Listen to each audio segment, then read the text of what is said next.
Looks like Jonathan Frank and Ed Worley are the first couple on today, the first two. Welcome to show 593. Jeff Ogle in Annapolis, Greg Phillips from the Gold Coast of Australia. Yay. Pedro Foiling Sailor, hot, strong northeast breeze for SailGP this afternoon, Saturday afternoon in Sydney. Steve Adkins, hey, from sunny Florida. He's just off the boat. Welcome, everybody. We'll get this one off the dock. We have a big SailGP preview in today's show. Welcome. Good.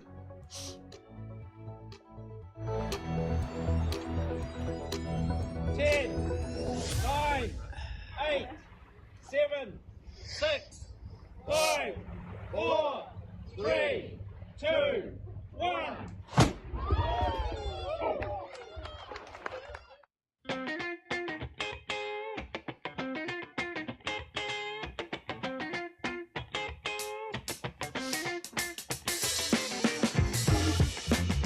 The biggest show on Earth. Yes. What do you think that is? You think that's SailGP or something else? I don't know, but SailGP that's on the brink. You got a bit of a head cold, Julia. Are you okay? No. Huh? Not really. You got a bit of a sniffle there. I hope you're feeling better. I am. Hi, everybody. Welcome to show number 593. I'm your host, Tom Eamon. We're live again from Studio B here, the Beach Street Yacht Club. It's a nice day. It's chilly in San Francisco, but a beautiful day. Julia, other than your sniffle, I trust you are well. Yes, indeed. Any hot tips? No, not really. Not today. Well, that's disappointing because we got a great show. We got a lot of video today, no guests, a lot of video. It's going to be a lot of fun. Welcome, everybody, as we get into this one. We do our pre-start. I like this slide. I'm going to stick with it for a while. Balboa Yacht Club, my other favorite yacht club down in Newport Beach, California, where I'm a proud honorary member and do some sailing down there. In fact, most of the sailing I do is down there because it's warm. Unlike the ice boating show we had the other day, I just want to say thanks to the king of the ice boats. A lot of views. Yes. For that Ron Sherry show, and he was a terrific guest. We went on for the better part of 3 hours. It was great fun, and I must say this was my favorite slide out of the whole show. There is that esteemed race officer. The sun is setting. They're racing late in the day, and he's out there with his checkered flag. Yes. Downwind. I'm glad they explained that wasn't. He's not actually one end kind of perpendicular to the wind. They're actually parallel to the wind line, to the course axis. So he's downwind of that mark, so they actually round the mark and don't run any risk of running into the race officer. Auckland, another. This time it's an earthquake in Wellington. Oh my. The magnitude 6.1 quake struck 55 kilometres north of Wellington last night, shaking tens of thousands of people. It started with a jolt, followed by a long and strong shake, according to GeoNet. The tremor comes as the country grapples with widespread landslides and flooding from Cyclone Gabrielle. Cut-off regions are waking to another day of isolation as the storm spins away to the southeast of Canton Islands, leaving behind a trail of destruction. Over 1,400 people remain officially unaccounted for. So first that horrific cyclone, Julia. Yes. And now they've had a quake, not in the last couple of days, 6.1. It was down in Wellington, but it's a quake. It's a big one. Now, why do you think that's happening? All this bad karma in New Zealand. Well, I have an idea. Oh, yeah? I think it's you move the cup to Barcelona and bad things happen. Yeah. I still think they're going to lose. I think that just like when Golden Gate Yacht Club moved the cup to Bermuda, promptly lost. Yep. I predict the same, as you know. Yes. Somebody just shined that. Shine that cup? Well, yeah, before you take a picture, I'd hope you'd shine it. Okay, now this is not strictly speaking sailing related, although she did grow up in La Jolla in San Diego, and I'm referring, of course, to Raquel Welch. And I think every teenage boy, at least red-blooded teenage boy in America back in the day, and when this movie came out, in 66, I had that poster in my bedroom. Raquel Welch, John Richardson, 1 million years BC. And I think they were a bad influence on all of us because they had the dinosaurs and you had all that stuff going on, plus humanoids. Yes. And, the dinosaurs were way before human beings, right? Right. Right? Right. So I think they confused all of us, but I was not confused by this poster. I know. I liked it a lot. She's absolutely beautiful. And she was indeed. And, of course, she died this week, age 82, and a class act. She never posed nude for Playboy or for anything. She was a double-breasted chickadee, but she was a class act. And she liked sailors. Whether she really was a sailor, having grown up in San Diego, one here she had an affection, a soft spot in her heart for sailors, apropos this and many other pictures with sailors. She went with Bob Hope on his, when Bob Hope was doing he'd go entertain the troops overseas anytime there was a war or troops, and she would often go with them. It was very popular, and she loved the sailors. Mm-hmm. Raquel Welch, Tejeda was her family name before she married her first husband, who was a Welch, born in Chicago, raised in San Diego, an American. 1940 to 2023, sad passing of this Hollywood icon. May she rest in peace. Indeed. We told you on Tuesday that we had a one heres, and we like one heres, and especially when they come from within teams. The teams leak like sieves. So everybody's, where'd you get that? Yeah. Where'd you hear that? And I said, well, the teams leak like sieves. And indeed they do and did. We heard that this was, the branding was being put on the boat down in Oz. And I asked all of you on the show from Tuesday, I said, this one here's, and Emirates, you could kind of see the end of the TES and the Fly Better there on the left of their branding going on the boat. And I asked you, what team did you think that was going with? Would it be Tommy Slingsby's Australian team? Because they're without a sponsor other than league sponsors, Rolex and Oracle. And maybe that Parlet, what is that? Parlay. Parlay, P-E-R-L-E-Y, if that's one of his team sponsors. Was it Pete Burling's and Blair Tuke's Kiwi team? Mm-hmm. Or was it the Brits? And most of you thought it was the Kiwis, which you would expect because Emirates has been with that team for so long, with the Kiwi America's Cup team. Right. But I think it's very smart. I think it's very wise that they are going, in fact, with the Brits, that is Emirates, because, they've already got all the eyeballs in New Zealand, right? Right. They got all the eyeballs in New Zealand. Why do they need any more publicity in New Zealand for that, country with 5.5 million people? No. Or should you get eyeballs in London with the largest airport most of the year? Yes. Heathrow in Europe and all those passengers that go through there. So I think that was a bright, smart move going with Sir Ben, and a very good move by Sir Ben. Maybe he's protecting his future if Ineos doesn't continue with his America's Cup team.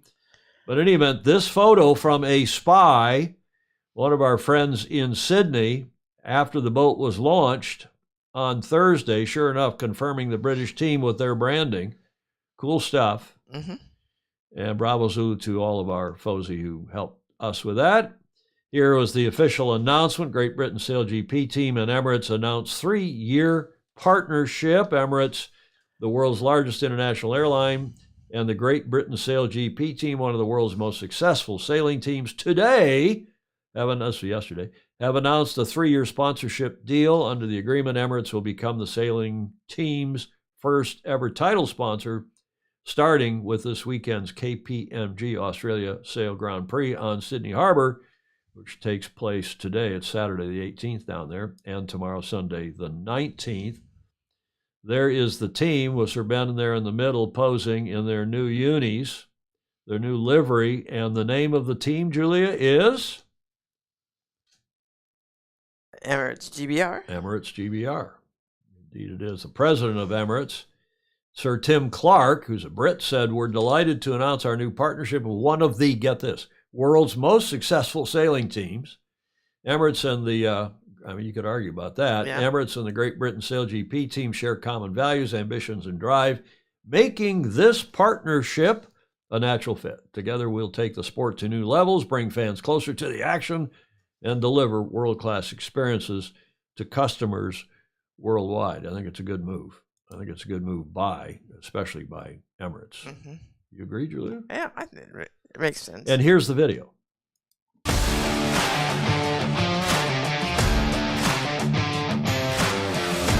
We're thrilled to have Emirates join as our title partner. It's a huge moment for the team and for SailGP.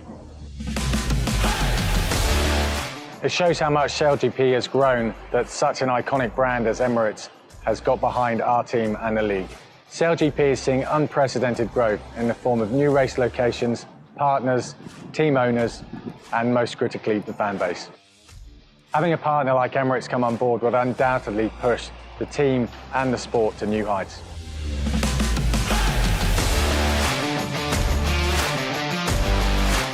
The partnership will also provide more opportunities for Emirates and our team to work together to reduce emissions, consume responsibly, and preserve biodiversity.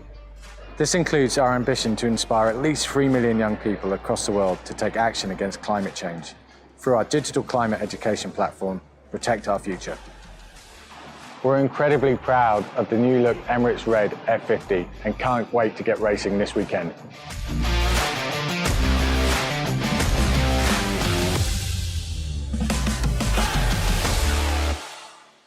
So our one here's came true yet again. Emirates GBR is the name of the team, Julia. Yes. Impressive, eh? I'm impressed. What about the comments? You want to read any comments here? Feather in Russell Coote's hat.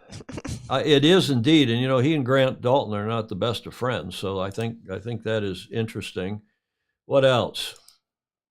The livery looks great. Gordon Smith is saying. Yes.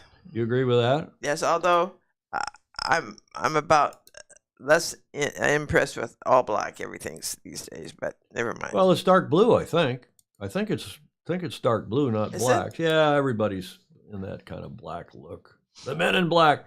Go Ben, Don Lunabos is saying the weather's always changing. Replying to Stingray, an icon throughout her life and her entire life. Yes, Jonathan Frank, couldn't agree more. Feather in Russell's hat. Excuse me.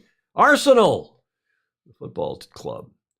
CGI has come along. Yeah, Alan Long, good point. Julie, I don't know. Did you watch that movie?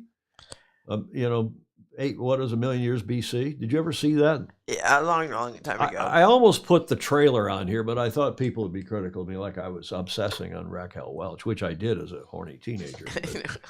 But these days. Double cheers. Stingray to Raquel Welch.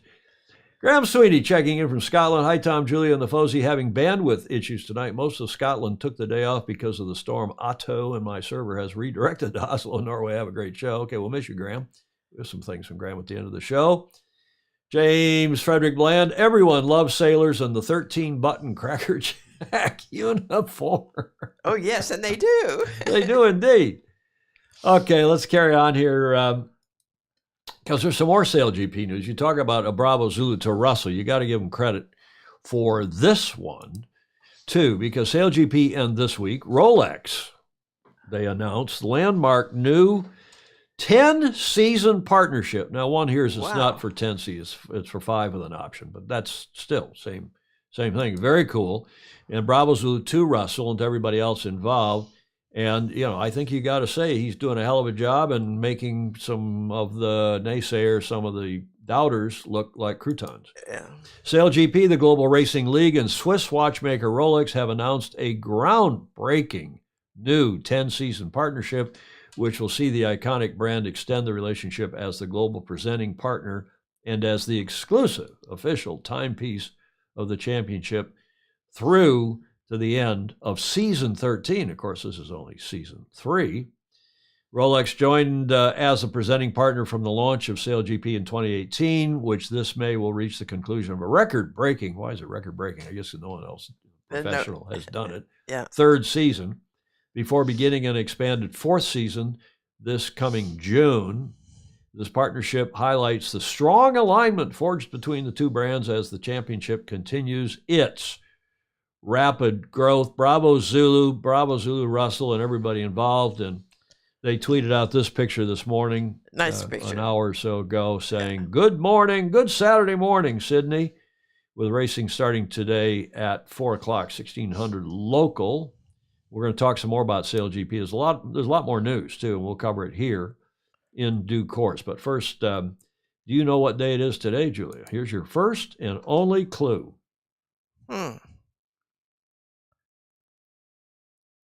Does this help? A little somber.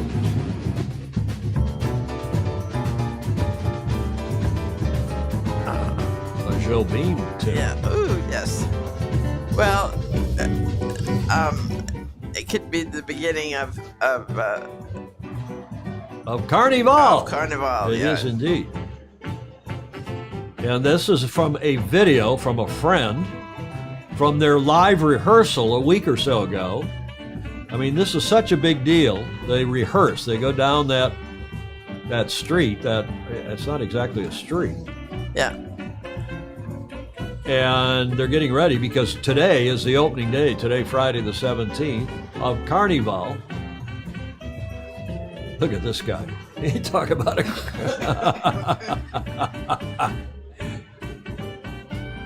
Carnival. I've not been. I want to go. I've been to New Orleans for Mardi Gras, but you got to go to Carnival. So Yes. have you been, Julia? Yep. Just You have? for the beginnings of it, because it gets Gets a little rowdy later in the week. Yeah. Well, bravo Zulu to everybody down in South America, particularly Brazil and Rio for the start today. There's a little bit of weed going there. Look at this. Oh yes. Nice stuff. Everybody's involved. It is Rio Carnival. Mm-hmm. Starting today, runs through the 22nd. And then, of course, we get into Lent and get into Easter. And here we go. Well, show 593. We're 7 away, Julia, from 600. Maybe we should stop at 600. What do you think? Or go to Carnival. Clark Chapin is late arriving due to running errands. How's Karen doing, Clark? Your wife, that horrific car accident from almost a year ago now. Hope she's doing better. My mother has made a comment. I haven't seen her comment, Julia. Tom Slingsby was great at the press conference. Alistair Murray is in Sydney, and he's saying Tom Slingsby was great at the press conference. Yesterday, he must be in a good frame of mind. He is getting married next week. Oh, is he? And Matty Weirin is getting married today, so bravo to both of them. Chris actually saying, wow, Russell Coots is killing it. Yeah, indeed he is. Jonathan Frank, this definitely raises the sponsorship bar for the other teams. Yes, I think it'll help. In fact, Ken Saban in Toledo, Ohio. Tom and all of you, Fozy, we have a Hobie 33 sailing in the St. Petersburg, and these guys are ice boaters too in St. Petersburg, okay, down in Florida, I assume. I wonder what the boats will look like 10 years from now. Fritz Mueller down in Miami saying, Mardi Gras, Rio, close, Fritz. Carnival, start a Carnival. Jody Shields has a video practice. Yeah, from yesterday, John Mangino. We saw it. He went live, and Stingray sent me the link, but I've got some other stuff. We got a lot of video from SailGP, so we'll get that. Bolsonaro, yes, Alan Long saying, I'd rather you didn't stop at show 600, Gordon Smith. Well, I so we're getting old. Ash Wednesday on the 22nd. Daniel Grun, Hannah Mills, the best female sailor, will sail again today. Ben trusts her almost blindly. They have great comms. This is a good point. Well, let's get to the starting line and get this one formally off and running with our another favorite starting line photo from the Sydney Hobart race. And this, of course, our Coach's Corner segment with John Emmett, who's still in Thailand. The regatta's over, but we're going to run not one, not two, but actually 3 videos from John, who checks in once again from just south of Bangkok at the Royal Varuna Yacht Club.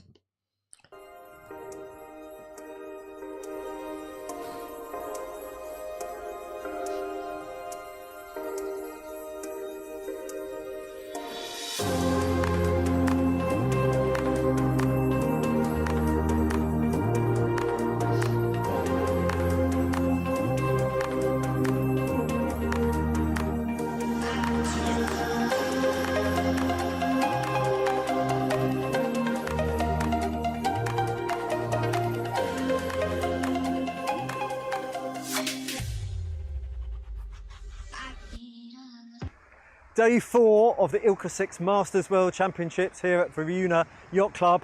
It's the 4th day of racing and the 4th day of this fantastic sea breeze. 8 races down, just 4 to go.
So just 2 days of racing left. You look like you've had a fantastic time so far. Can you just introduce yourself and tell us about your division and how it's all going? Thanks, John. My name's Lyndall Patterson. I'm an Australian laser sailor, and I'm in the Great Grand Master Division. That's the yellow fleet. So we get away second at the moment. I have been sailing for a long time in lasers, since 1974, and I got back into laser master sailing in year 2000 or in Melbourne. So how's it going today for me? Wonderful. I had a first in the first heat this morning. Brilliant. I didn't know that. That's awesome. And then I had my worst result in the second heat. So not very consistent today, but that's how the cookie crumbles. So I just like to encourage everyone that isn't here that they're missing fantastic hospitality at the Royal Varuna Yacht Club. Wonderful Thai massages, which that's what I'm putting my success to, is a foot massage every night, and thoroughly looking forward to the next 2 days of racing, and I'm hoping I can repeat the morning result. That's very understandable. And the next Worlds is in Australia, is that correct? That's right. The next Worlds is in Adelaide in Australia, and I believe it's in February 2024. So everybody come on down to Australia. We'd love to host you, and you can come down and see kangaroos, wallabies, sharks. I'm not quite sure about the last one, but thank you ever so much, and really good luck for the next 2 days.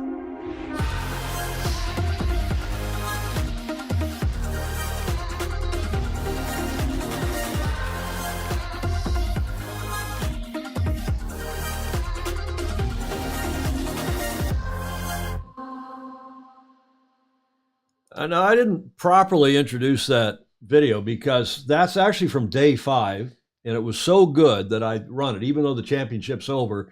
Day 6, they didn't have any racing because of whatever, no wind or I think too much, whatever. But the video was so cool, and this gal, we're going to tell you more about her in a minute, but I thought, Julia, was fabulous. Oh, yes. She is in her late 60s. She's over 65 because she's in the Great Grand Masters, which is at 65. The Legends are 75. So she's between 65 and 75. Mm. And she She not looks only great. finished well, we'll tell you more about her results in a minute. So that was from a couple days ago. As I said, the regatta is over. Then John submitted his final day regatta and then one more. We got actually 3 videos from him, but enjoy this. Have a look.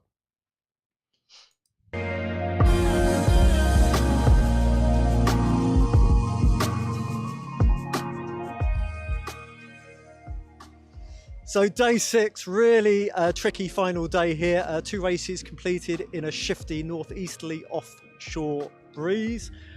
To my left, I have a literal legend. Please introduce yourself and just tell us all about, well, your whole regatta. I'm Bill Symes from the US, and my regatta was mostly pretty good. Had a couple of whoop-de-doos, but other than that, don't we all? yeah. Had one big one today in the first race, and kind of threw a scare into me, but I came back in the second race, and everything worked out okay. And how did you refocus for that final race? Because one discard series, day 6, there's still a bit of pressure there. There was. I'd pretty much thrown away my cushion in the first race. And so, yeah, it became a boat race again, and I had to beat a couple of guys. How did I reset? I don't know. You just got on with it. Yeah, so calm that you... No, I wish I could bottle that. When it happens, it's great, and but I don't know how to repeat it. Practice makes permanent. Practice makes permanent. I'll keep practicing. Well, if we look behind, everybody's packing, keen to get in the queue to hand back the charter boats for those people not doing the Ilk 7s. So I'm going to let you get out your wetsuit and see you at prize giving. Great. Thank you very much, John. Now, I use that in the show notes. Practice makes, not perfect, because it doesn't. It makes permanent, though, which I think is very prescient, if we're using alliteration here, a prescient, permanent practice from John. Really cool stuff. And Yes. I also note that, you know, that video of a back, it looked like an older back, too, that was being massaged. Yes. And the lady said that she attributed her success to foot massages every night. You know, we should maybe take some lessons from all this. Yes, indeed. Now, there's one more video, but I want to tell you some more about this lady, whose name is Lyndall Patterson, as you may recall from John's interview of her. She is between 65 and 75. She's Aussie. She's from Australia. I probably assume from Adelaide, because they're hosting although I don't know for sure, they're hosting the ILCA 6 and 7 Masters in Australia, I guess, next year. But see this, she finished second in the Great Grand Master fleet against men, and women were scattered through the fleet, and apparently she won the top female award as well as being runner-up in the Great Grand Master fleet. Bravo Zulu to her, Lyndall Patterson. I thought it was a fabulous interview. I think John's interviews are getting better and better. I love the whole thing. Now, you saw him interview Bill Symes from the U.S. He was duking it out with John Andron, whom he interviewed, and we used that interview on Tuesday's show. John from our home club here in San Francisco, from the St. Francis Yacht Club, a very quiet, humble guy and a hell of a good sailor, and he ended up second. These are the final results now. And Bravo Zulu to Bill Symes. I don't know where in the U.S. he is from. Somebody will know. Put it in the comments, please. And how did our hero do? Well, he actually managed to lose a race. He had straight bullets until the final day. He had a 7th. I asked him what happened. He said, oh, well, it got tricky, and it was light and shifterly, and I just was not in phase and couldn't get back in phase. And he took, as you see there, he took a 7th. That was his throw-up. But otherwise, what you would call, if you're a Brit, picket fences, all ones, all yeah, bullets. That's great. Bravo, Zulu John. Well done. And thanks again to you and everybody. This is just inspiring. I don't know about you, Julia, but it makes me feel old to watch these people who are older than I doing such wonderful things in the sport. And all I can think about is my poor old back. Bravo, Zulu to all involved. And we'll look forward to covering some more when it gets to Adelaide. I guess it's next year. And then finally, we have another kind of video from John. I wasn't expecting this, but thanks this morning. He got up early or maybe late last night before he went to bed, and sent us another coaching type video, another terrific piece of mentorship for all of us. Have a look. Hi, Tom, Julia, and all the Fozy. Well, the Masters World Championships is done and dusted, and we've done probably the most important part of the week, which is the social. And it was interesting, in many of the interviews, people commented just how important that is. And, you know, they come to do the racing, but also to spend time with, effectively, friends and family, and spend time with their mates. So the social aspect is really important, having a little bit of recovery now. And I'm joined by esteemed camera lady, Lily. So I'm sure you see the production value's gone up. Now in Bangkok for a little bit of touring. It's getting quite late in the day, but I'll try and show you outside when we have some daylight. And then going forward, after this, we're going to be looking at training TIFF, but more on that later. Training tips coming, Julia. Yes. And it's great that Lily's there. She's down from China, and they can have finally. They haven't been together in quite a while. I know. That's right? yeah. That'd be nice. Thanks, John Emmett. Terrific piece. That, of course, John Emmett Sailing, our regular contributor to this show. Get to the front of the fleet with John, who's coaching and maybe going to be a team leader for the next Olympics, so one hears. And he would like to say, Julia. Yes. Don't miss this opportunity to like, follow, and share. Yep. He always says that. Top of the show, as does Clark Chapin, and we appreciate that very much. And that gets us through that first A block. And I should go back to the comments. Clark Chapin has said that his wife Karen's recovery is proceeding. Remember that horrific car crash they had driving home from our home club in Michigan. What was it? It was the 4th of July weekend. Mm-hmm. Albeit at a slower pace, she is recovering. She's doing 2 sessions of PT each week and gradually reducing the amount of Tylenol that she's taking. Okay, we'll give her our best. Give her a big hug for us, Clark. She was the only female in the Great Grand Masters fleet. Who's that? Clark. Clark? I was talking about her. No, Clark's talking about his wife, Karen. Karen. You're right. That's his wife. I know. She's the one who had the car accident. I know. Who you said the great Grand Masters. Yeah. Okay, let's carry on here. Ted Ryman is saying, you can't quit the show. That would leave us with just the booze from the drinking show. Yeah, I've invested in some more equipment. You're right, Alan Long, so we'll do that. The video from RVYC, Royal Varuna, during this event has been terrific, Stingray. Totally agree. Thank you. Stubble, Jeff Vogel is saying, drink, drink. I guess they're drinking on stubble. Yeah, some boats still racing with the laser insignia. Fritz Miller, that's interesting. Clark Chapin's talking about rule infringements. Alan Long, on and on. Congrats, John Emmett, on your Masters performance, plus all of his videos. Hi to Alistair knows Lyndall. Lyndall, great gal. Proceed. Mm-hmm. Maybe, Alistair, maybe he could get her. Oh, yes. Speaking of her, Julia, get her into one of his AAAs. That's got to be a good story. And ask her about her background in the sport and so on. And Alistair, if you run into her sometime, maybe you could do that. Raced against Lyndall, Greg Phillips is saying, but never beaten her. Good. Okay, awesome up-close shots. Yeah, it's just John smoked him, clean-shaven, drink. Okay, you guys, I don't know what the drinking shows. Tom Eamon, your lighting makes your left eye look blue and your right eye brown. Kind of husky-esque. What the hell does that mean, Steve Gruber?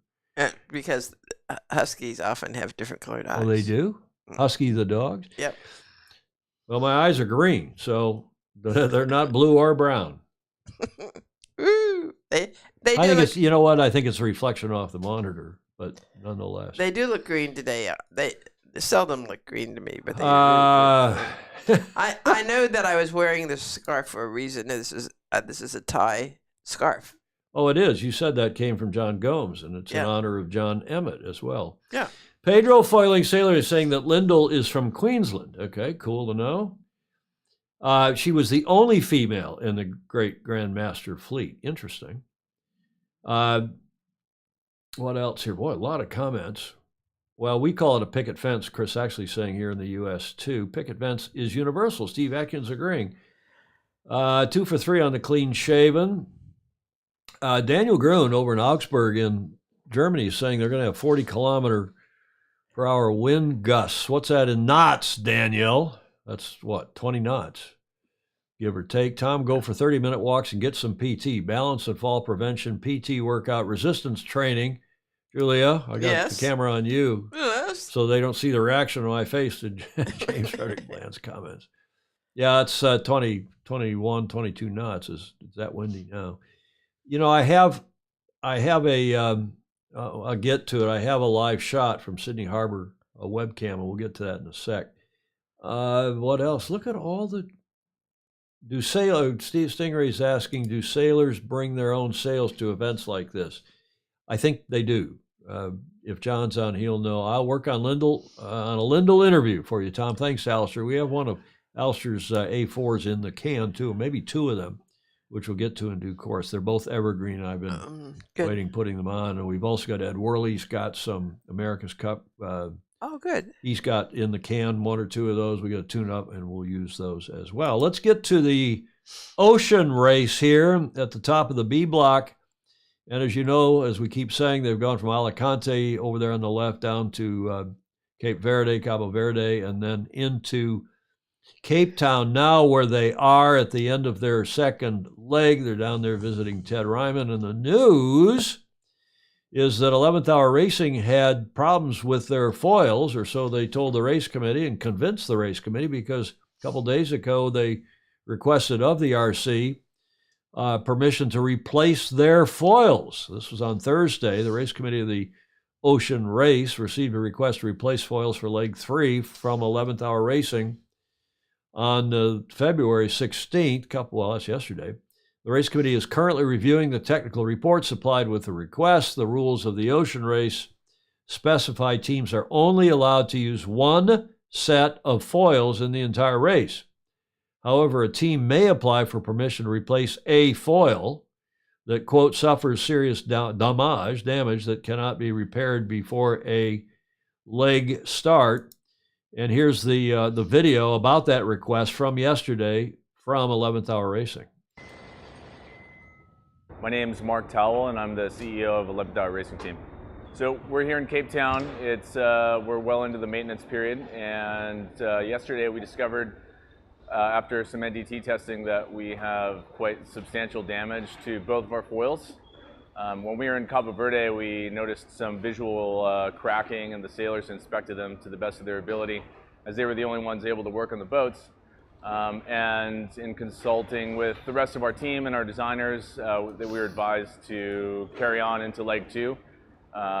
Keeping an eye on things, and that's exactly what we did. And now that we've gotten here and been able to get the boat and the foils out of the water and undergo proper investigation, unfortunately we do have quite serious damage, and so we've this morning applied to the race organizer to have permission to swap to our other foils. It's a disappointing situation, you know. Dealing with damage, I think, is the nature of this race. It's really about how you deal with it.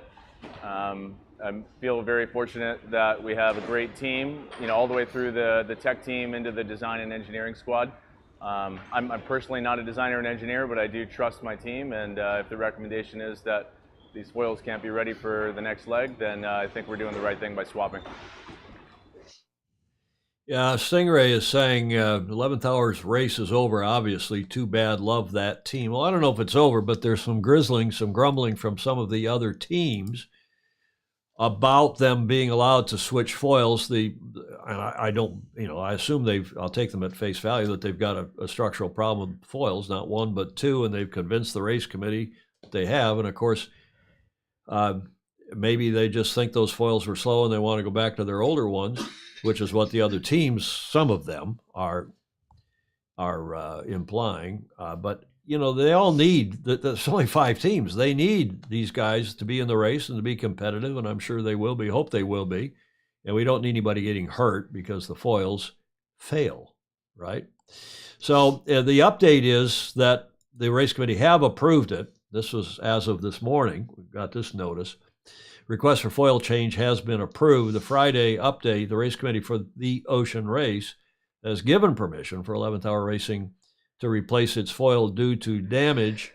After examining the foils and considering the technical report supplied by the team and speaking with their designers, the race committee is satisfied the damage to the foils on the 11th Hour Racing team could not be repaired in time for the start of leg 3. The request to substitute foils has been approved, said Phil Lawrence, the race director. And what are the comments here? No, they don't, Ed Worley, they don't have to replace with identical foils. They don't have identical foils. It's their older set of foils, their first set of foils, apparently. Clark is saying, if they're exact duplicate replacements, I would worry about their ability to survive the next very, very long leg to Itajaí. Yeah, true, but they're not. They're apparently better original foils, and they don't have whatever structural problems this second set had. I can't imagine the terror of having a significant foil failure in the deep South Pacific, so says Jonathan Frank, and I think, Julie, you would agree with that. Yes, absolutely. That would not be fun. Okay, so there is the update. There's the latest news from the Ocean Race. I have one other video. It's only a minute or so long, but this is what these embedded journalists are doing on each of the boats, and I think this was a cool video explaining what here's one of them, what he is doing on, I think this is Wholesome PRB, the leader in the series. Have a look.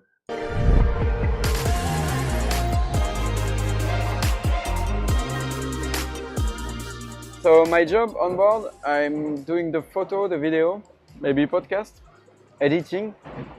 I send to the Ocean Race and to my team, and after I put all my photo and video on my iPad, editing on LumaFusion for the video and Lightroom for the photo, and I send it on Pegas and with Inmarsat. Here in my seat, the seat of the OB here, and I can put this seat on each side of the boat. So all these things are not fixed on the boat.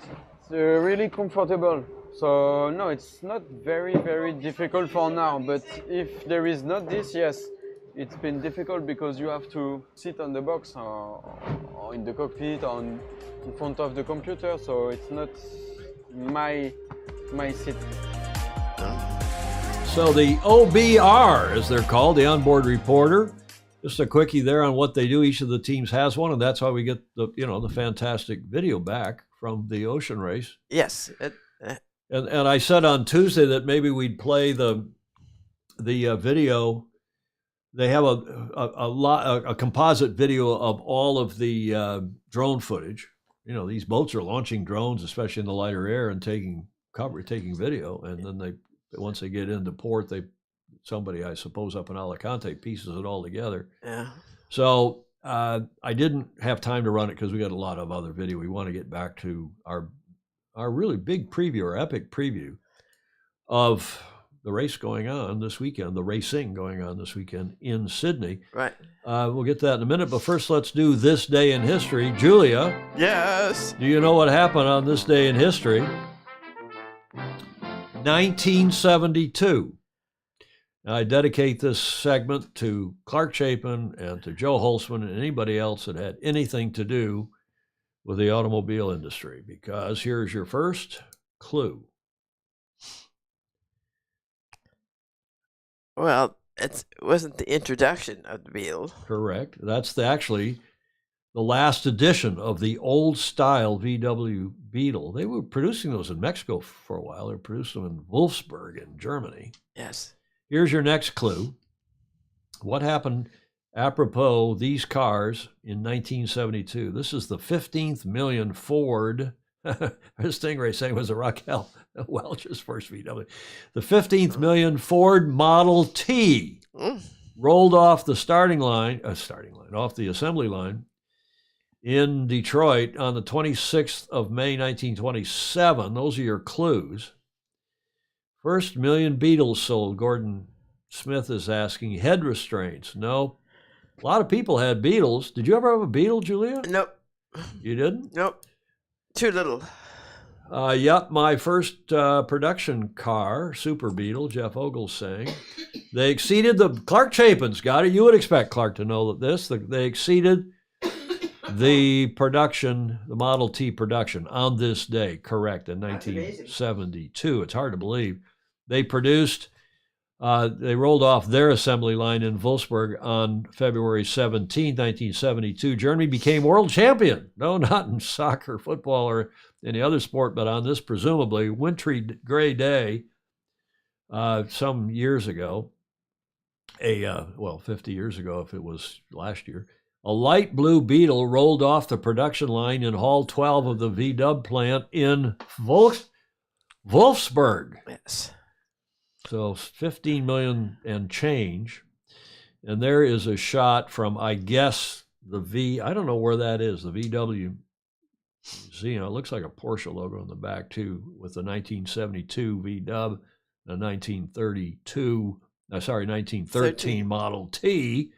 And it was on this day in 72 that the sales of the Volkswagen, the people's car, people's wagon, Beetle model exceeded those of the Ford Model T. Hard to believe the Ford Model T held that record for all those years. Yeah. Now, you can argue about the model and the marque, the MARQUE. Do you know which car today is the global production leader, Julia? No. Here's your first and only clue. Toyota. Oh, it is. Now, this is sailing related because as this photo was taken, we'll see if you know where that was taken. In 1997, the Toyota Corolla became the best-selling nameplate. Now, you can argue about this because they have lots of different models, and they've got cabriolets or, hatchbacks and all these different models. But the Corolla surpassed the Volkswagen, the VW Beetle in 97. They reached the milestone of 50 million Corollas sold over 12 generations in 2021. Amazing. Now, for extra credit, can you name the city where that photo was taken of the Corolla? And better yet, the island on which that is taken. Hong Kong? No. Good guess, though. Does this help? It's the same place. And down there where it was taken on this island, there's a little strip of island here, and that's where it was with the city in the background, the shot. Do you recognize this club? In Point Loma. Oh, it is. It's the San Diego Yacht Club, that famous view from up on the side of Point Loma, looking in south into the city of beautiful San Diego. Some call America, they call themselves America's finest city. Well, that's where that photo was taken. Yeah. Comments. The Beetle passed the Model T. Chris Exley's got it. Bugs were built in Brazil well into the 90s, Stingrays. Saying, I know they were built in Mexico too. Yep. And of course, that has been replaced by the VW Golf. We had a Golf when we lived in Europe. Leslie had a Golf. Graham Sweeney said, Ford stole my family's land to build its first production line. Froze my ass off in that car and graduated to Saabs. Everybody's got a Beetle. So I ran that Toyota Corolla. Everybody knows that was the Corolla. Yup. With a sink, refrigerator, and sofa bed, that camper bus was the most popular car in high school. I think they're talking about the VW van. Yeah, I picked up a VW van in Wilkes-Barre in 1960. And toured around Europe? Yep. With a boyfriend? No. Oh. That's 1960. That went. Well, it was too early for. What do you mean? To tour with you boyfriends. were 30 years old by then, weren't you? No. Huh? No. Well, you were 22. 21, yeah. Yeah, well, come on. Fritz Mueller, not the Super Beetle, but had the Okay, everybody's talking about the Beetle. Everybody had. I'd never had one. I always wanted one, but a Golf diesel. Terrible car, Steve Gruber is saying. It was a terrible car. We had a diesel Golf in Europe, as I said. Leslie, my wife Leslie, was driving one, and she liked it. I liked the car. And it would tell you what, it got a lot better mileage than my my 7 Series, my BMW Team Car 7 Series, which was the stretch limo version of it, so we could pick Larry up. And since I had a house and a driveway, I was the one that got assigned that car because I figured it would. And it did get stolen right out of the driveway one time. Yes. In Valencia in Spain, but that's another issue. That's another story for some time. Okay, let's get back to SailGP, because I do have quite a, it starts this afternoon, Saturday afternoon in Sydney, and we got a video here that has no audio. This is just B-roll that came from the organizers. And what a fabulous city. Yes. Now, what a great place for this event. Now, this was B-roll from, I guess, there's not much wind there at the moment. And we'll show you a live shot here in due course. But I don't know if there's a more beautiful place in the world to sail. You can talk about, San Francisco Bay and a lot of other places, but what a fabulous city, what a fabulous site. Here is the practice racing yesterday. Again, this is B-roll from the organizers. You can see nobody was paying too much attention to being on the pre-start side of the line. Daniel Grun saying he lived in Sydney from 06 to 08. Plenty of breeze yesterday afternoon for the practice racing. And if they have the same conditions today, which it looks like they're going to have plenty of breeze. Yeah. There's the new livery, the new branding for Sir Ben's team. French having a bit of a struggle in that rounding. And the Canadians have their new boat. Boat 10 has been produced and delivered.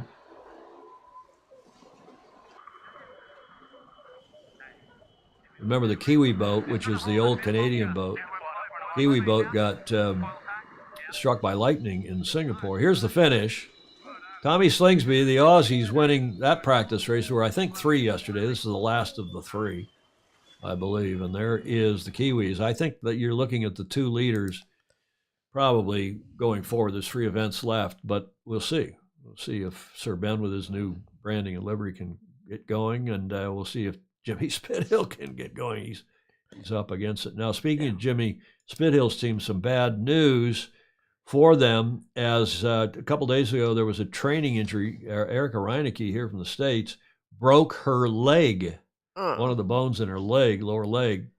She, of course, the team strategist for Jimmy's team, and here's what he had to say at the press conference. Unfortunately, we had an incident yesterday where Erica broke a leg during training, so it was a real big blow for the team. I mean, she's, I think, one of the best sailors in the US right now. Ironically, a very similar injury to what happened to Paul Campbell-James. Wish her all the best and a speedy recovery.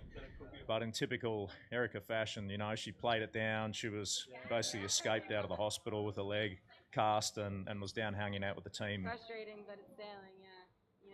You know, thanks to the Aussies, we have Lucy Copeland, who will be filling in.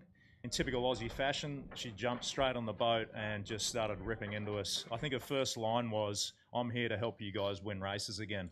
Yeah, we're excited to race with Lucy, and I'm sure she'd love to get one up on her teammates.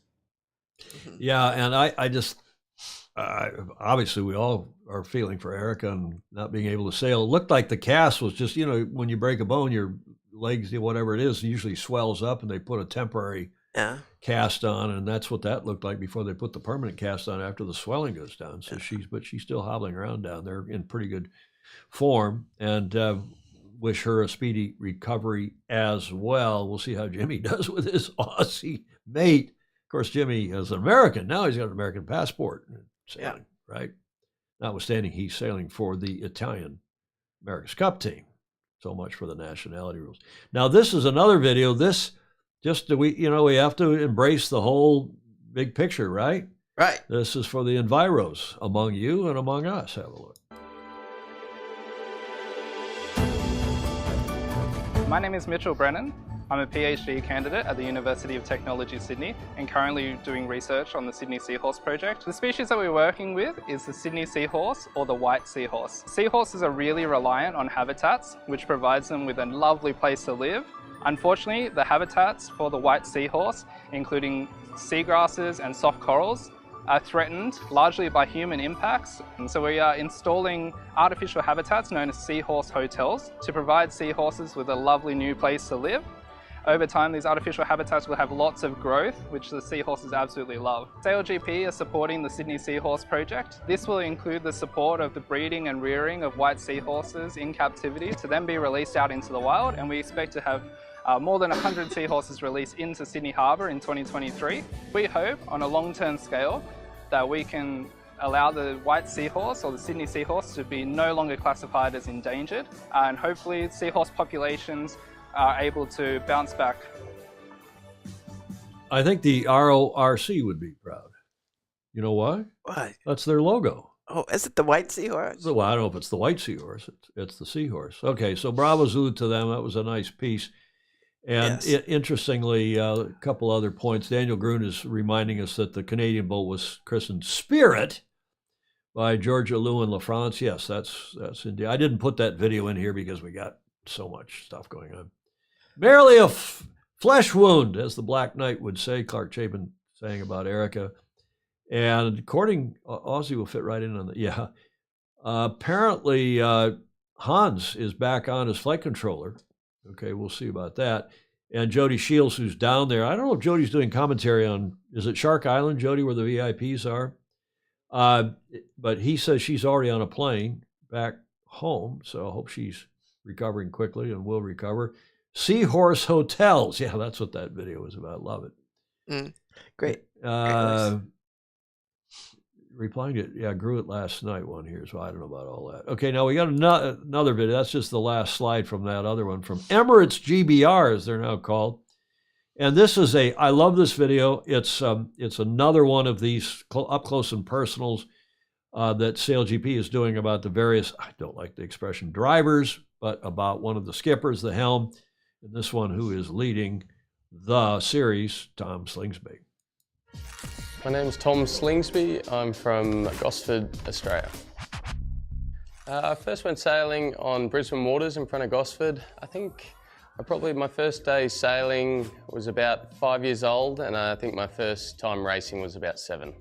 My dad inspired me to get into sailing. He's always been a sailor his whole life, and then my older sisters got into it before me, and I just naturally followed. I think just to sort of relax and not to stress about it too much. Sometimes in the past I've been a bit wound up trying to get every good result, but Really, in the end of the day, only the big ones matter. The very first boat I ever owned was a Sabo, and it was called Junior Burger.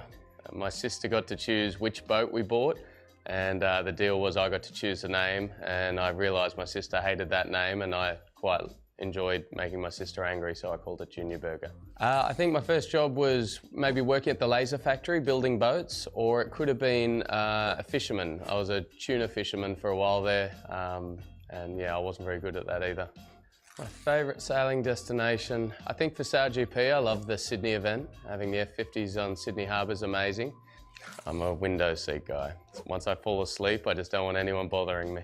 Perfect conditions for sailing an F50. I think now that we've got the small wings, it's gone up a bit. I would have usually said about 15 knots, now I'd say 20 knots, flat water, tight racetrack. Somebody I look up to, well, I guess outside of sailing, it's definitely my dad. Yeah, he's just the values he has as a person and a calm nature and a good person. I'd love to be that. I see myself in 10 years' time still in SailGP, I hope. I might not be steering, I might not even be racing anymore, but I'm still involved with the Australian SailGP team, travelling the world, bringing through the next generation of sailors and working just as hard as I do now to keep Australia on top of the podium. Nice, eh? Yes, I love sailing in Sydney. And you got, and Jody is saying Shark Island today. He is, I guess that means he's doing commentary. At least he's on Shark Island. I hope he's also doing the commentary. He says there's a record 1,300 people on the island. That's where the VIPs are. It's right next to the start and finish of the race course, of course. Yeah. And bravo Zulu to him. If those of you who know, you know, Jody's done a lot of commentary, and he's on here almost every show, and it's even when he has to get up early in the morning on his weekend, right, on his Saturday. I thought that is a terrific. I mean, Tom, if he's not the best sailor in the world, tell me who is. Yeah, Tom Slingsby. Yeah. And you know, maybe he's going to win the America's Cup finally for New York Yacht Club. Aussie Tom Slingsby sailing for New York Yacht Club. Mm-hmm. And of course, he's an American. He's got his mother's American. I think he's got an American passport. But wouldn't that be something? Mm-hmm. Wouldn't that be something? And did you notice he used knots? Yes. And they put in parentheses, they put, you know, kilometers per hour. SailGP had to do that. Let's look down there. I have a live webcam. It's not pointing at the water. Gordon Smith saying having winds of 115 kilometers per hour. Oh, that over the house. That must be in Denmark. Okay, that's not in Sydney. It looks pretty benign in Sydney, where it's not even 9 a.m. down there yet on Saturday morning. Up there at the Westfield Tower. But, okay, the PTZ, the pan, tilt, and zoom camera. There is a live look at San Francisco Bay. It's there we go. Yep. The bridge, and it got a little bit of breeze, Julia, but it's pretty light here, and that's maybe why is it nice outside? It is. It's nice and sunny outside and here, cold. too. And chilly. Yeah. Let's see if we get a shot from the water down there. Should be nice. Yeah, that was a great profile, Alistair Murray.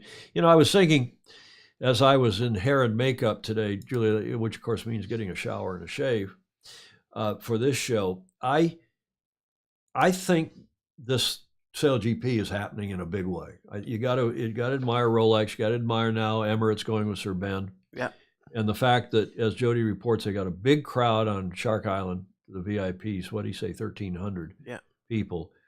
And Alistair's there. He's president of the Australian Sailing, so he's there. He's not just pressing the flesh. He wants to be part of the scene, see people, meet people, greet people. Right. And I think this event here in San Francisco will be a big deal. The final event when they get here. Yes. And I think that is as good a measure as anything about what makes an event cool is do the people go there? It's like the stop off in Newport for the Around the World race that is hosted there, and it will be a deal. Yeah. As it is, and helps put our sport on the proverbial map. Any other comments? Daniel Gruen, if Ben wants to have a good result, he needs to get off the starting line. Singapore, he was disastrous in starting. Great profile of Tom and his dad. Alistair's saying his dad's a great guy. Slingers is pure gold, Chris Exley. Yeah, I couldn't agree more. Give me an Aussie meat pie, matey. Mighty? Yes. Tom Fishback. He sent us some meat. He never sent us a fish pie. But we're grateful, Tom Fishback, for everything you have sent us. When Julie and I do a late watch party here, the Fishbacks have sent us a meal or two. They have. Haven't they? Those Shark Island tickets are running $300. Impressive turnouts. Wow. Stingers is saying. Clark saying, oh, chili police. Well, of course, he's in Michigan where they're getting a dusting, 1 to 3 inches of snow, I think I saw on the forecast. Okay. Now, here's something interesting. Yes, SailGP, we got to do one more of these. They got a presenter from one, and there's no audio here to start with, but you see the guy water skiing? Yeah. This is a professional water skier who's a Channel 7 Sunrise reporter, Mark Beretta, who took a tow behind a different kind of speedboat in the Australia SailGP F50. I don't know if this was yesterday or the day before. Beretta enjoyed riding in the wake of the world's fastest yachts, capable of speeds up to 54 knots. Oh my God, knots again. Aha.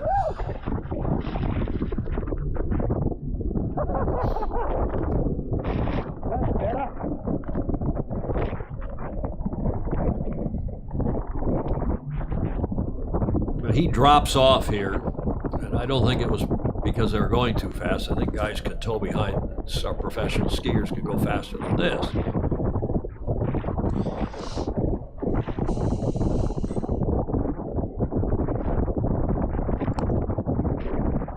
Thank goodness for GoPros, right?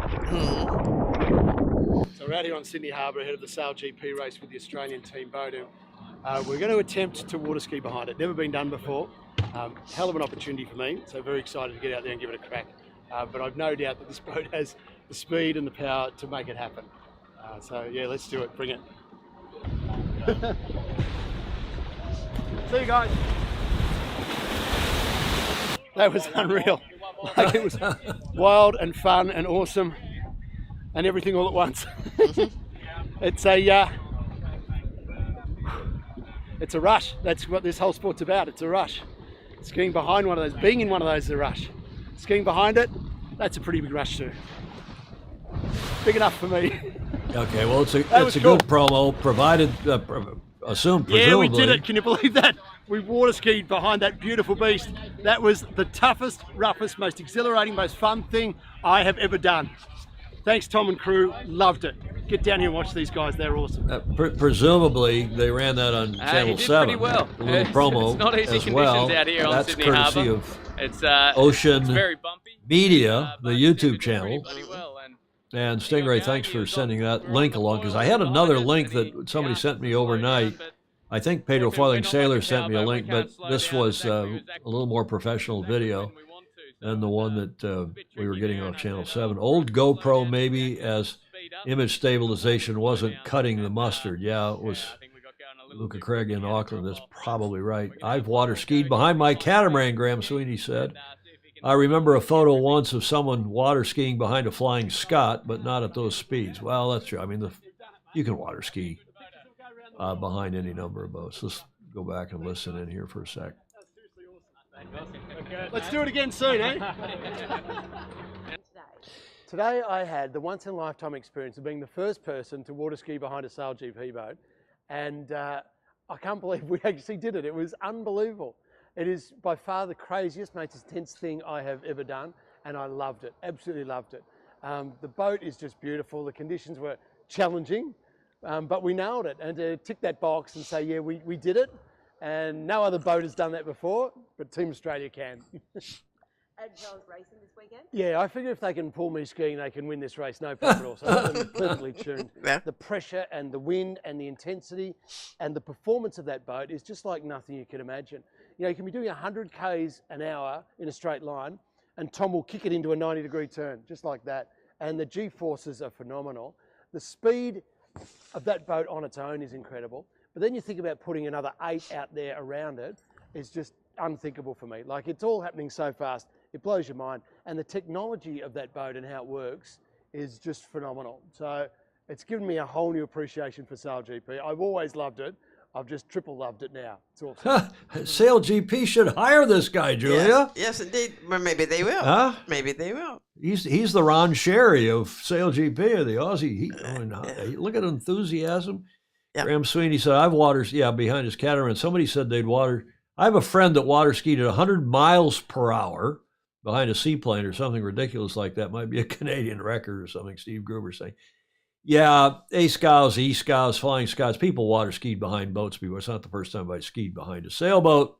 But bravo Zulu to this guy. This is, again, you got to give Russell and SailGP credit, and Tommy Slingsby and whoever else arranged for this. Great promo, and presumably it aired on Channel 7, on the 7 network in Oz. Mm-hmm. Okay, so that's pretty well it for our little SailGP promo. The KPMG Australia Sail Grand Prix in Sydney is today and tomorrow. It's Saturday down there now, so the 18th and 19th.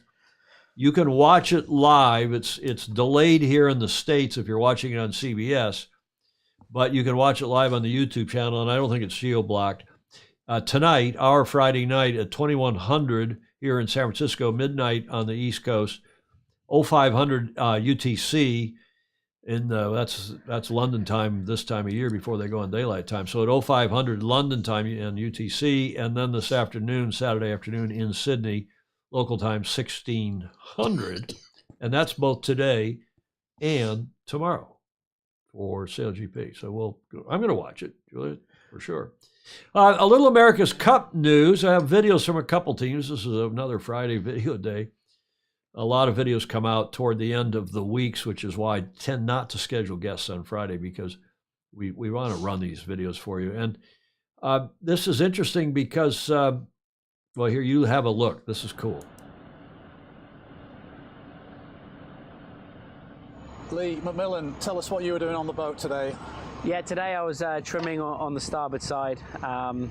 Yeah, which is slightly different roles on this boat to our T6, but it was good to get the boat out and put it through its paces. What was the goal today for the team when you went out there? It was an afternoon session, quite short. Yeah. You crammed a lot into it. Yeah, I mean, there was a short session, not a huge amount of wind about, but enough just to have a good go at it. And really, it was just kind of our final bit of familiarisation with the boat, kind of putting it through its paces and just making sure we're getting really comfortable with how the boat's performing and how, kind of robust it is already. So yeah, it was a good day. A lot of manoeuvres today. We counted about 30 split between tacks and jibes, most of them fully foiling, boat out of the water.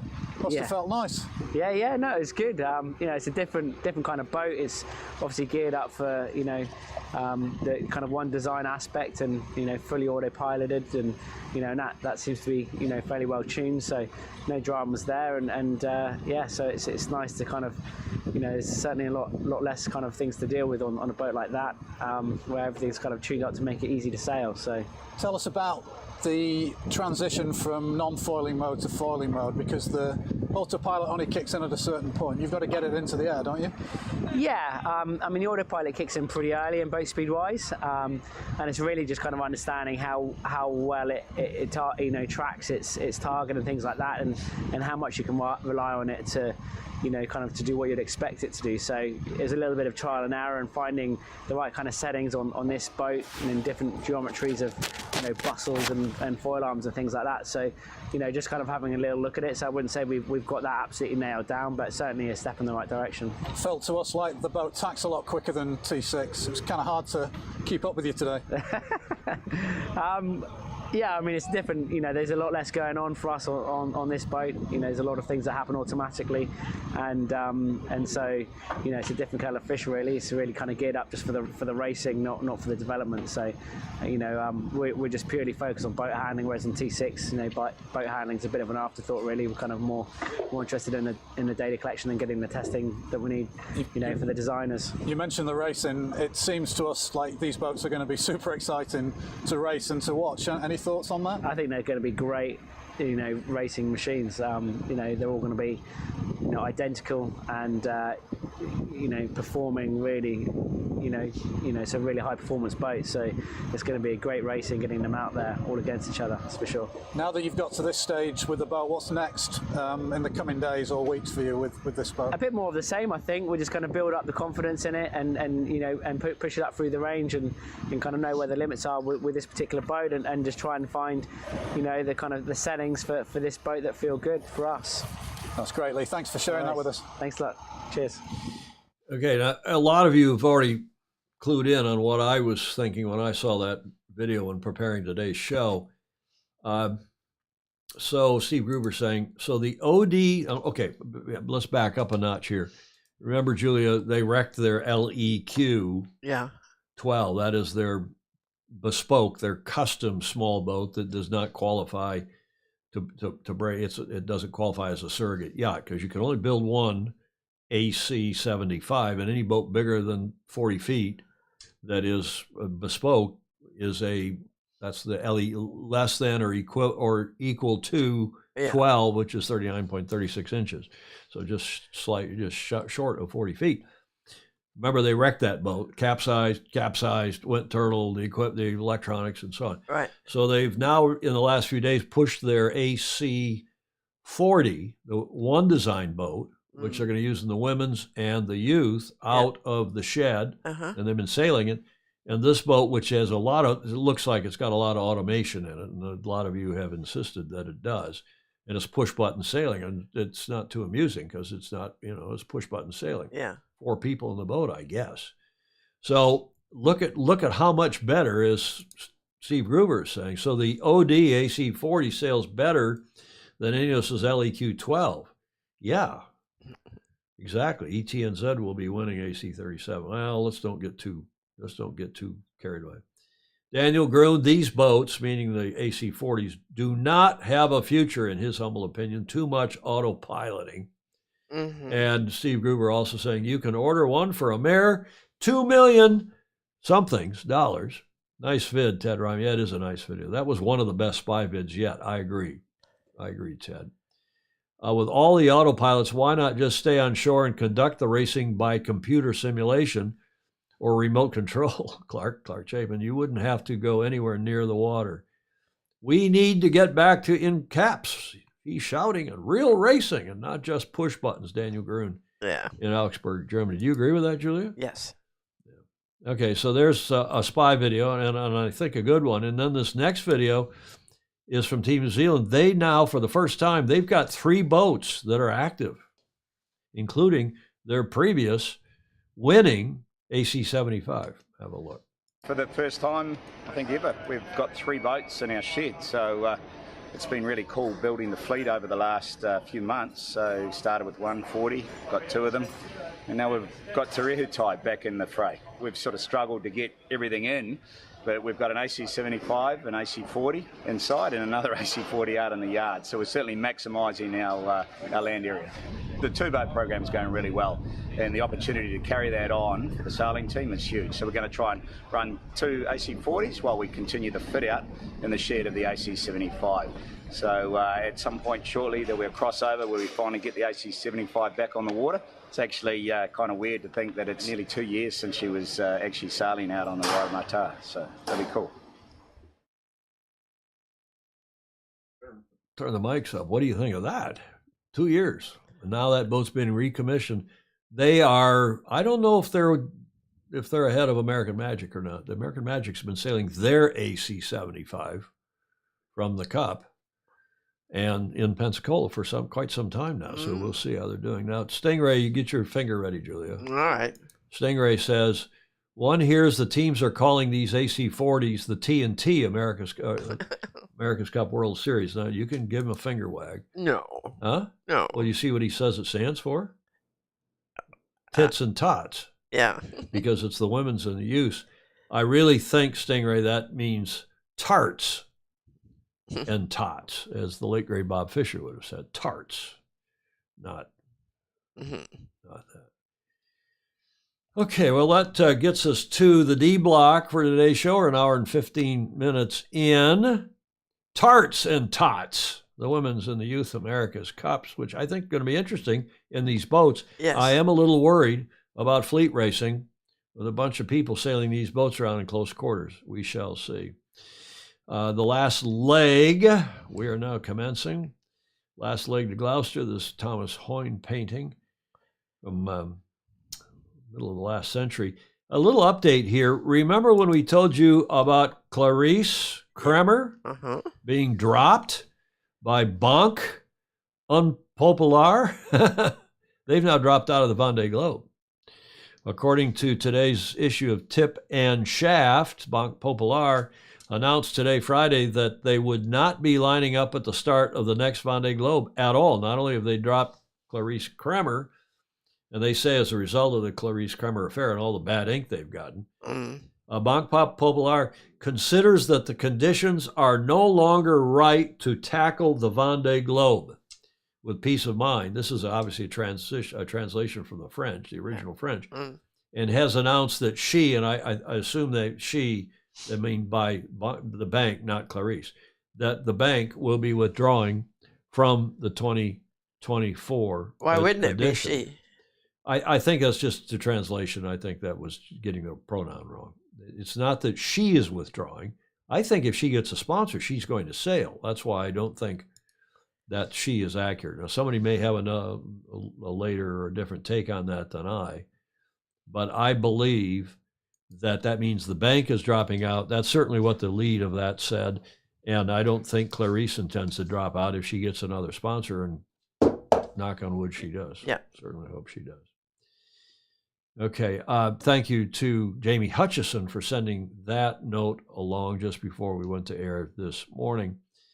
Finally, I want to say that the Caribbean 600 is about to start. Starts on Monday. I talked to Andrew, your favorite Brit, along with Andrew McIrvin and John Emmett and a few of the others, but talking with Mr. Dr. Andrew McIrvin.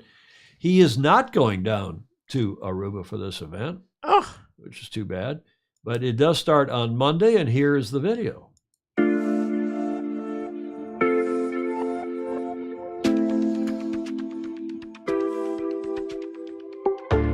The Caribbean 600 is a very special race for the Rourke. It's one of our 600-mile plus races, and we have a number of them around the world. But we particularly like coming here because we decamp from London and Cowes in the winter at home and get the opportunity to sail here in these amazing waters.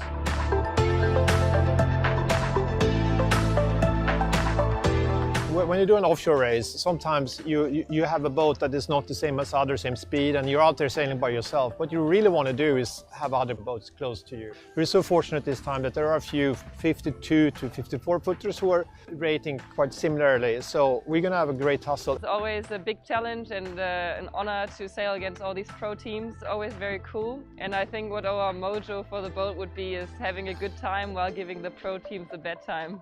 Eno really revels in the windy conditions, and there's nothing that we like more than to get the A6 up and take a fully chopped up downwind in 25 knots plus, and we really hope we see those conditions this year. The boat is the former outsider. It won the Caribbean 600 a few years ago, and since then we did do a lot of changes. We have a whole new set of sails, and the boat is challenging. We love it. We still have that canting keel. And we are trying to get a hold of it, manage it, and making that boat ours. This is our last race on Eno. It's the culmination of 5 years' work. We've particularly concentrated on offshore and the reaching conditions, which I think are going to be absolutely perfect for this race. We are quite a young team, mainly amateur sailors.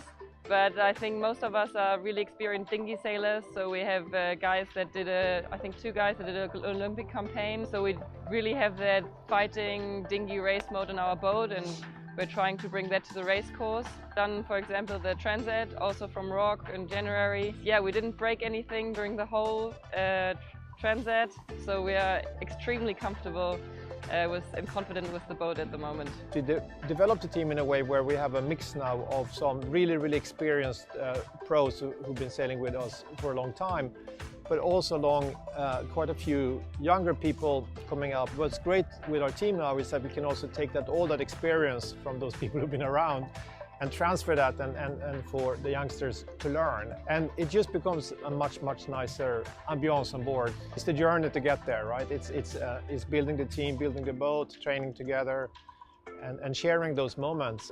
It's you know, in life it's usually about, it's not actually the goal, it's the journey to the goal that is the most rewarding. So doing that in an environment where people care for each other and work together is really important.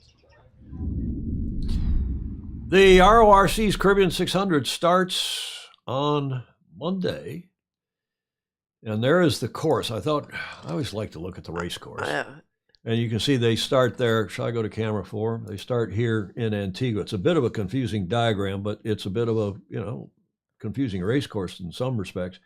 Up and around over to Nevis and St. Kitts, and up to St. Bart's and around San Martin, Tinta Madre and Anguilla, and then down, long downhill to, how do you say that in French, Julie? Lassant? Yeah. Lassant, over here to La Desirada. Is that how you say that? You're the French, La Desirada. Desirada, you're the French speaker. Yeah. And up and around, back to Bermuda and around Montserrat, down to Montserrat, and then finishing here in Antigua. 600-mile race, which most of these ocean races are, give or take 600 miles. Remember, the Middle Sea race is, the Bermuda race is, Sydney Hobart is, and it's just about the right time. It's 3 or 4 days, or a little shorter if you're really fast. So that race, the 14th edition thereof, starts on Monday, and we'll have a look at that on Tuesday's show if we have some video from them. That looks like a great course, actually. Yeah, I was thinking, God, I would love to sail. I've never sailed that race. I'd love to sail that race, go down there in the nice, warm Caribbean, February, March. Man, oh man, what's going on in Sydney as the camera's moving around as the breeze? It looks pretty breezy up there on top of the Sydney Harbor Bridge. Flag looks breezy. Any more breeze here in San Diego? Yeah, sea breeze starting to come in here in San Francisco Bay, which gets us here to the final Whiskey Tango Foxtrot. They're all clean. And we don't have a drinking one today, Julia. Oh, good heavens. We're falling down here. Nobody sent me a drinking one, or if they did, it wasn't that funny. Here's a drug one, though. Look at this. Grandma said in her day, she did 3 times the work that you do, Mommy, I guess. Mm-hmm. And the mother replies, well, in Grandma's day, there was cocaine in the Coca-Cola, in the soda. And there was. Yes. Huh? I guess that, you know, was the beginning of the last century, right? There was no cocaine in Coca-Cola when you and I grew up. No. I don't think there was. Okay, so there's one. So. Thanks, Graham Sweeney, for sending us that one. I really like this one. Oh, my God. She walks into the apartment. He's bought another boat. He's bought a new boat. Oh. Roses are red. Violets are, okay. Mm-hmm. Thanks, Greg Phillips, for sending that. Greg down in Australia. Yeah, it's a good one. And then, not as good as this one, though. The real reason evolution started. Don't walk away when I'm talking to you. Yes. That's just stupid. It's silly. But thank you, Ed Worley. I thought that was really funny and good. Get some. Fritz Mueller saying, you know, Banque Populaire is finally realized that sailing boats are, I don't think that's what's happened. I think there's some problem. They've got a problem in that company. Maybe they've got some capital problems. Maybe they've got some other problems. They've been a big and strong supporter of the sport. I think it's been good for them. And they probably took so much heat because of the stupid decision with Clarice. But I suspect that Clarice decision was not about mothers and her being pregnant and having. I suspect they've got some problems in that company and just need to back away from sponsorship for a while until they get themselves sorted out. But what do I know? What do I know? And Graham Sweeney saying, yeah, she's best rid of it, of Banque Populaire. You shouldn't keep crossing oceans for those that wouldn't jump puddles. For you, what a nice sentiment. What a good statement. Alan Long, James Frederick Glenn look like miserable ocean boats. Oh, I had the wrong regatta. Looks like a race course on Portage Lake, on our home lake. Clark Chapin saying, Jonathan Frank, course looks really challenging, unlike the America's Cup course in that last round. Yeah, it's a navigator's race, to be sure. And they have, it's fun. Yeah. That's what I do when I get a new airplane. Alan Long says she doesn't care about the boats. She's a sailor as well. He's got to give his, presumably his wife. Mm. Are you okay? Okay, Julia's morning chief of staff has a bit of a, she's got a bit of a cold, right? Yep. She must have given it to you. I hope you're better by Tuesday. Okay, Steve Gruber. There aren't many people that know about Lake Hopatcong in North Jersey. Steve Gruber, I've sailed a Thistle there actually one time. Okay, thanks again for that one. Ed Worley gets us to the finish line. And I better change this. This photo's getting a little old, but I still love it. End of the Sydney Hobart Yacht Race in 2018. Julia, you like to say? Yes, you'll get great rewards from your friends for following, and sharing. Yep. And we leave the comments open even in replay if you're so inclined, if you're watching this in replay. By the way, Julia, you don't know this, I don't think, but we got a new $20 Patreon patron. Oh yeah. $20. That's real, that I can stay, I won't get any skinnier because of not being able to afford food. It's good. Thank you. I won't say who it was, but to one of our Super Posey. Oh, good. Giving us $20 a month now, which is really nice. And if you're so inclined, please sign up as a patron via patreon.com/join/Sailing Illustrated. Much appreciated. Andrew Pindar's on here now, speaking of patrons. Quick check-in from 38,000 feet over Africa on his way to Cape Town. Mm-hmm. Check in, Andrew Pindar, as you get down there, see if you can find Ted Ryman. Shark Island could come into play, Stingray is saying, on Sunday if the wind as predicted turns to the southeast. 18-meter wings to be used in Sydney today, Daniel Grun is saying. There's one last look, see if we can see any flags. I'm not too wild about this webcam. I have to find a better one that shows the water and not all these other scenes. Gets us to the end. Thanks to everybody who gave us some, but I should show this slide at the beginning because people are always flabbergasted at how much stuff we get from different websites to put one of these shows together. We're most appreciative of your contributions. Julia, final thoughts? No, the sport of sailing is always amazing with its many variations. It is. Fabulous sport. You need to get upstairs and take a nap. You're sniffling and you're struggling a bit. Julia, I hope you're feeling better over the weekend and come Tuesday. Thanks, everybody. Thank you for joining us. And wherever in the world you are, tune in for SailGP. We will as well. We'll see you on Tuesday. In the meantime, sail fast, sail safe, and have fun. Ciao for now.